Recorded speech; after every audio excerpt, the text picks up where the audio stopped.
તમે તમારી makeover business જર્નીની શરૂઆત કઈ રીતના કરી? જ્યારે લાઈફમાં મારી પાસે કોઈ વસ્તુ હતી નહીં એવી કે મને કોઈ સપોર્ટ કરે અને હું આગળ વધું. તમારી જર્નીની અંદર કોઈ એક બ્યુટીફુલ મોમેન્ટ? સુરતના મોટા બિલ્ડરની ડોટરના મેરેજ હતા. જ્યારે લાસ્ટ મોમેન્ટમાં પેમેન્ટ કરવાનું હતું ત્યારે એમના પપ્પાએ ખુશીથી જે પેમેન્ટ હતું.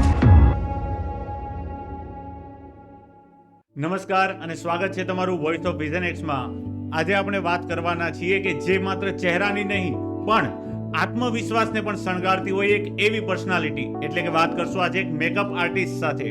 આપણે આજે સુરતના પ્રસિદ્ધ અને પ્રોફેશનલ મેકઅપ આર્ટિસ્ટની મુલાકાત લેવાના છીએ ગોપીબેન ધોલા સાથે. શરૂઆત કરીએ. કેમ છો ગોપી મેમ? ફાઇન. કેવો રહ્યો તમારો આજનો દિવસ મેમ? આજનો દિવસ તો બહુ જ ખૂબ રહ્યો. આજે મારા બાળકને મેં સ્કૂલે રજા પડાવી કે આપણે સાથે મળીને એન્જોય કરીએ. ઓકે. વરસાદનો આનંદ લીધો? હા, વરસાદનો આનંદ લીધો. શું કર્યું ત્યાં વરસાદના? વરસાદમાં અમે નીચે જઈને છપછપિયા કર્યા, ખૂબ એન્જોય કર્યો અને પેપરની બોટ બનાવી અને બાળક સાથે મારી નાનપણની યાદ મેં તાજા કરી. વાહ, ખૂબ સરસ. ફેમિલી ટાઈમ પણ હું આપી શકું છું કે એક બિઝનેસ વુમન છું, પણ ફેમિલીમાં હું મારું પહેલા ધ્યાન ધરાવું છું કે મારું ફેમિલી પણ એક સ્ટેપ લેવલ પર આગળ જાય, સપોર્ટ મળી રહે ફેમિલીને પૂરતો. ખૂબ સરસ. તમે તમારી મેકઓવર બિઝનેસ જર્નીની શરૂઆત કઈ રીતના કરી? મેં મારી મેકઓવર બિઝનેસ જર્ની 19 વર્ષની ઉંમરથી મેં સ્ટાર્ટ કરી હતી. જ્યારે લાઈફમાં મારી પાસે કોઈ વસ્તુ હતી નહીં એવી કે મને કોઈ સપોર્ટ કરે અને હું આગળ વધું. મેં મારા પોતાના દમ ઉપર શરૂઆત કરી અને મારા માઇન્ડસેટથી એવું હતું કે હું મારો પોતાનો બિઝનેસ કરું.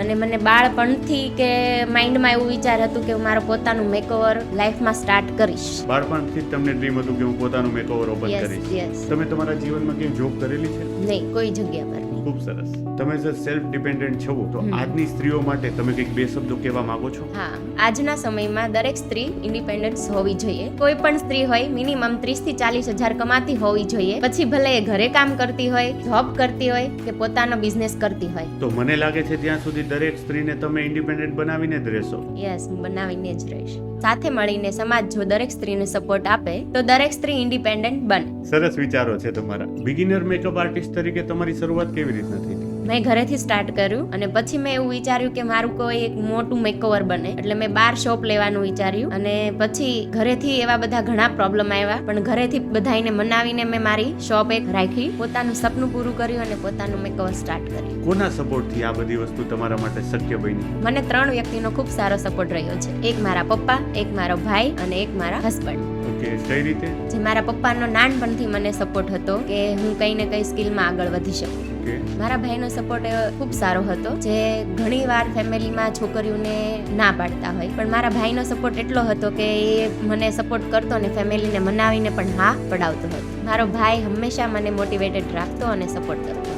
તમારા હસબન્ડ? હું કોઈ પણ ડિસિઝન લઉં, પરિણામ સારું આવે કે ખરાબ, મારા હસબન્ડ મને હસતા મોઢે સ્વીકારતા હતા. ખૂબ સરસ. 3 પર્સનાલિટી તમને સુપર મળેલી છે. ઈશ્વરની કૃપા છે તમારી માટે. સાચી વાત છે. તમારી જર્નીની અંદર કોઈ એક બ્યુટીફુલ મોમેન્ટ? દરેક બ્રાઇડલ રેડી કરે એક બ્યુટીફુલ મુમેન્ટ જ હોય છે મારા માટે. હમણાં રિસેન્ટલી એક વાત કરું તમને. સુરતના મોટા બિલ્ડરની ડોટરના મેરેજ હતા. એમાં 26 જણાનો સ્ટાફ હું લઈને ગઈ હતી. બ્રાઇડલથી લઈને એના ફેમિલી મેમ્બર સુધી એટલા જ હેપી હતા એ બધા કે પૂરા ફંક્શનમાં એ બધા ખૂબ ખુશ હતા.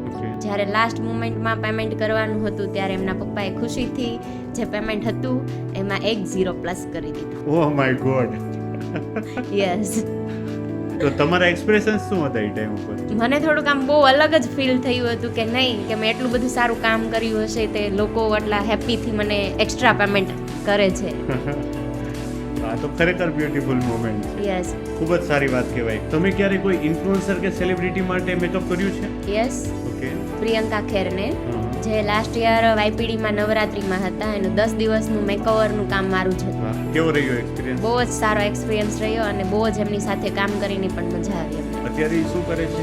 અત્યારે તો એ જ્યારે પણ અહીંયા સુરતમાં આવે કે એમનું સોંગનું શૂટ હોય ક્યારે બી, તો એ મારી પાસે જ આવે છે મેકઅપ માટે. એ તમારા regular client? Yes, regular client છે. જ્યારે બી એને કંઈ પણ શૂટ કરવાનું હોય તો પણ એ મારી પાસે જ આવે છે મેકઅપ માટે. અને હમણાં નવરાત્રી આવે છે, 10 દિવસનું છે, એનું ફંક્શનનો ઓર્ડર એ મારી જ પાસે છે. વાહ, ખૂબ સરસ. મેમ, મેકઅપ સિવાય કઈ વાત છે જે તમારું મિશન છે? મારી લાઈફમાં ઘણા મિશન છે, જેમાંથી એક મિશન છે વુમન એમ્પાવરમેન્ટ. બીજું છે મેકઅપની ટ્રેનિંગ આપવી. મારું લાસ્ટ મિશન એ છે કે જે દીકરીને ફાધર નથી એ ઇન્ડિપેન્ડન્ટ બને અને એને હું ફ્રીમાં કોર્સ શીખવતી રહું. આ મારા જીવનનું ફાઇનલ મિશન છે. વાહ, ખૂબ સારા વિચારો છે તમારા, અને તમને મળીને પણ અમને ખૂબ આનંદ થયો. Thank you. તમે આવ્યા એનો અમને ખૂબ આનંદ થયો. અમારા દર્શક મિત્રોને પણ ઘણો આનંદ થશે, કારણ કે એ જોશે કે એક એન્ટરપ્રિન્યોર, એક બિઝનેસ વુમન, એક ઇન્ડિપેન્ડન્ટ વુમન કઈ રીતના પોતાની જર્નીની શરૂઆત કરે છે અને લોકો અને સમાજ માટે પોતાના કેવા વિચારો રાખે છે. Thank you. ખૂબ ખૂબ આનંદ થયો અમને કે તમને અમે ઇન્વાઇટ કર્યા અમારા ગેસ્ટ થેન્ક યુ. તરીકે. Thank you. જય શ્રી જય કૃષ્ણ. શ્રી કૃષ્ણ. તો મિત્રો, તમે જોયું કે રાધે મેકઓવરની પાછળની જર્નીમાં ઘણી બધી સ્ટ્રગલ ગોપીબેન ધોલાએ કરેલી છે, અને એની સફળ મહેનત અને એક મહત્વકાંક્ષી એમ્બિશિયસ માઇન્ડથી એ ખૂબ જ સક્સેસફુલ રહ્યા છે. જો તમને આ પોડકાસ્ટ ગમ્યો હોય તો તમે લાઈક અને શેર કરી શકો છો. સાથે સબસ્ક્રાઇબ કરવાનું ભૂલતા નહીં.